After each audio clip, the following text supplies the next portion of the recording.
बेटा हूँ 6वीं क्लास का अध्याय 5 ਦੀ वर्कशीट। चैप्टर का नाम साडा है मुढ़लियां रेखा गणित तारनामा बेसिक ज्योमैट्रिक आइडियाज़। ਦੀ ਇਸ वर्कशीट ਨੂੰ हल करके वीडियो बना के ਤੁਹਾਡੇ ਲਈ भेज रहे हैं ਤਾਂ जो ਤੁਹਾਨੂੰ वर्कशीट पता लगे किस तरीके ਨਾਲ हल करनी है तो फिर ਤੁਸੀਂ अपने आप भी इसको हल कर सको। क्वेश्चन ਵਿੱਚ ਪਹਿਲਾ ਕਹਿ ਰਿਹਾ ਹੈ कि एक कागज ਤੇ 3 ਬਿੰਦੂ लगाओ ਅਤੇ ਇਹਨਾਂ ਨੂੰ ਵੱਖ-ਵੱਖ ਨਾ ਦਿਓ, ਇਹਨਾਂ ਨੂੰ ਜੋੜ ਕੇ ਬਣੇ ਰੇਖਾਖੰਡਾਂ ਦੇ ਨਾਮ ਲਿਖੋ। ਹੁਣ एक कागज़ ਤੇ 3 ਬਿੰਦੂ लगा लेने हैं। वो देखो बेटा उसने कहा कि कागज़ से 3 बिंदु लगाओ। मैं 3 बिंदु सीधे भी लगा सकता, 3 बिंदु एक अगे पिछे भी लगाए जा सकते हैं। इन्हों जोड़ के बने रेखाखंड के नाम भी लिखो। हुण पहला उसने कहा इन्हों वख-वख नाम दो। मैं इन्हू ए नाम दे दिता, इनू बी तो इनू सी, इधर जा ए बी तो सी। मेरी मतलब समझ रहे हो बेटा? क्वेश्चन को असीं दो तरह कर सकते हैं, एक इस तरीके नाल, एक इस तरीके नाल। गलत नहीं होगे, दोनों ही सही होंगे क्वेश्चन। ठीक है बेटा? ਹੁਣ ਜੇਕਰ ਤੁਸੀਂ ਇਸ ਤਰੀਕੇ ਨਾਲ ਕਰਦੇ ਹੋ ਤੇ ਹੁਣ ਅਸੀਂ ਇਸ ਨੂੰ ਮਿਲਾ ਰਹੇ ਹਾਂ। ਧਿਆਨ ਨਾਲ ਦੇਖਣਾ ਸਾਰਿਆਂ ਨੇ। ਜਦੋਂ ਅਸੀਂ ਇਹਨਾਂ ਤਿੰਨਾਂ ਬਿੰਦੂਆਂ ਨੂੰ ਮਿਲਾਇਆ ਤਾਂ ਸਾਡੇ ਕੋਲ ਜਿਹੜੀ ਰੇਖਾਖੰਡ ਆਈ ਹੈ ਤੁਸੀਂ ਦੇਖ ਸਕਦੇ ਹੋ। ਜਦੋਂ ਅਸੀਂ ਇਹਨਾਂ ਨੂੰ ਮਿਲਾ ਰਹੇ ਹਾਂ ਤਾਂ ਫਿਰ ਕੀ ਹੋਏਗਾ?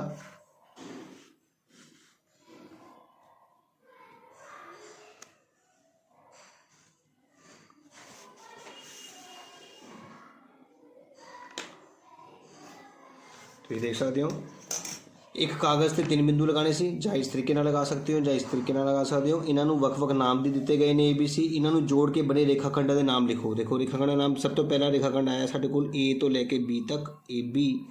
इस तरीके ਨਾਲ रेखाखंड का निशान होंगे ना बेटा ऊपर। ਜਾਂ ਅਸੀਂ BC भी बोल सकते हैं।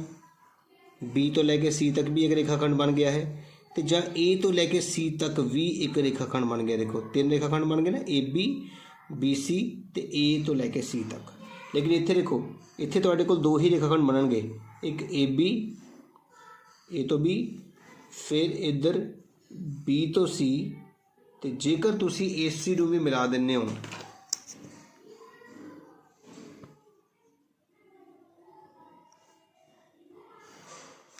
तो तीजा रेखाखंड तुहाडे कोल की आ गया है ए सी। तो इस तरह देखो तुहाडे कोल रेखाखंड वही बनने ए बी बी सी तो ए सी।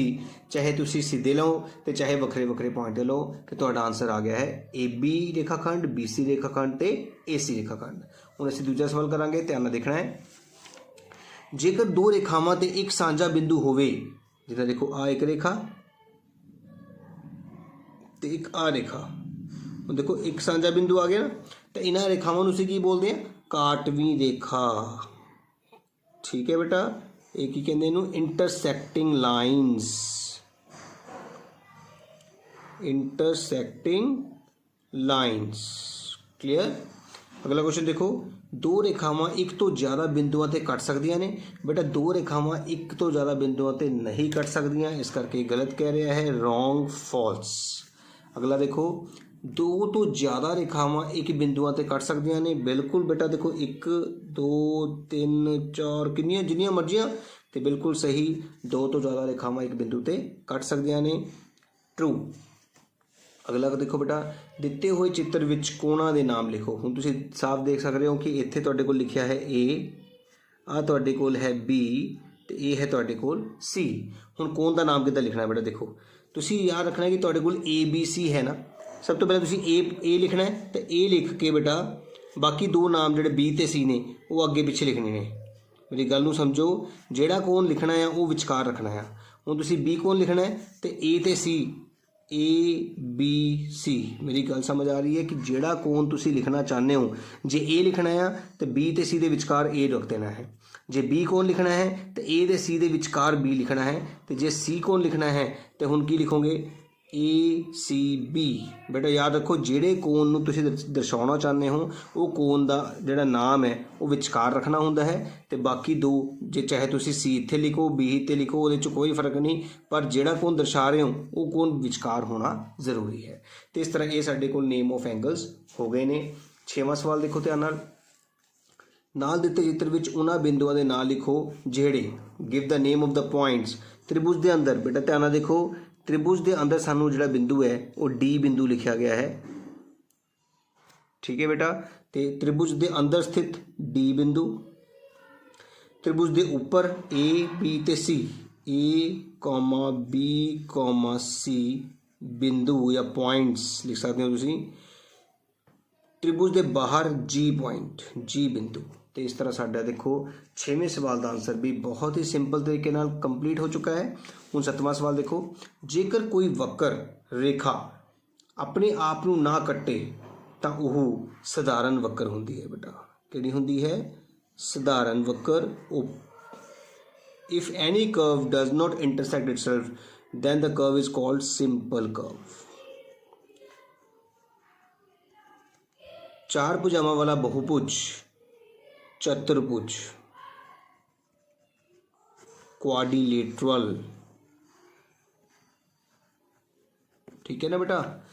केंद्र विचों होके जाने वाली जीवा, बेटा जिहड़ी जीवा चक्कर दे केंद्र दे विचों होके जाएगी, आ देखो बेटा, उसनूं असीं कहने हैं व्यास। सब तो वड्डी जीवा की हुंदी है चक्कर दी? व्यास हुंदी है। तो की लिखांगे इत्थे असीं? व्यास। इंग्लिश विच असीं इसनूं कहने हैं डायामीटर। लग गई समझ बेटा? 9वां क्वेश्चन भी साडा कंप्लीट हो चुका है। हुण आपां 10वां क्वेश्चन करन जा रहे हैं। दित्ती गई चतुर्भुज विच, आ चतुर्भुज तुसीं सारे देख रहे हो। पहला है सन्मुख भुजावां दे जोड़े। सन्मुख भुजावां आमने सामने वाली भुजावां, पेयर ऑफ ऑपोजिट साइड्स। तो साफ पता लग रहा है कि ए बी भुजा दे ऑपोजिट है डी सी भुजा। A B comma D C ये एक पेयर हो गया। दूजा ए डी के सामने है B C, A D comma B C. तो बहुत ही सिंपल तरीके नाल असीं क्वेश्चन को कंप्लीट कर लिया है। तो इंग्लिश वाले बच्चों का भी सेम ही आंसर होगा। दूजा बेटा लागवियां भुजावां। लागवियां भुजावां होंदियां ने बेटा जिन्हां दा एक शिखर बिंदु सेम हुंदा है। जिद्दां मान लो ए दे नाल लगदियां भुजावां किहड़ियां ने? ए डी ते A B, A D A B comma B नाल लगदियां किहड़ियां ने? बी ए ते बी सी, बी ए ते बी सी। तीजी सी नाल लगदियां किहड़ियां ने? सी बी ते सी डी, सी बी ते सी डी। इस नाल डी नाल लगदियां किहड़ियां ने? डी ए ते डी सी। तो चौथी लाइन साडे कोल किहड़ी आ गई है? डी ए ते डी सी। तो इस तरह साडे कोल 4 आंसर आए ने बेटा। बहुत सिंपल तरीके नाल तुहानूं समझाया बेटा। देखो ए नाल ए बी ते ए डी, बी नाल बी ए ते बी सी नाल सी बी ते सी डी नाल डी ए ते डी सी। ये लागवियां भुजावां हुंदियां ने। लागवे कोण बेटा, लागवे कोण किहड़े हुंदे ने? जिद्दां ए दे नाल इक्को लाइन दे उत्ते बने कोण, कोण ए ते कोण बी, कोण ए कॉमा कोण बी लागवे कोण ने। बी दे नाल सी, कोण बी दे नाल कोण सी, ते सी दे नाल डी, कोण सी दे नाल कोण डी, ते फिर डी दे नाल कोण ए। तो इस तरह बेटा A B B C D ते डी ए इन्हों कहने आपां लागवे कोण। तो इस तरह साडे 10वें सवाल का बेटा आंसर जिहड़ा है वो कंप्लीट हो गया है। ध्यान रखना है ए डी ते ए बी,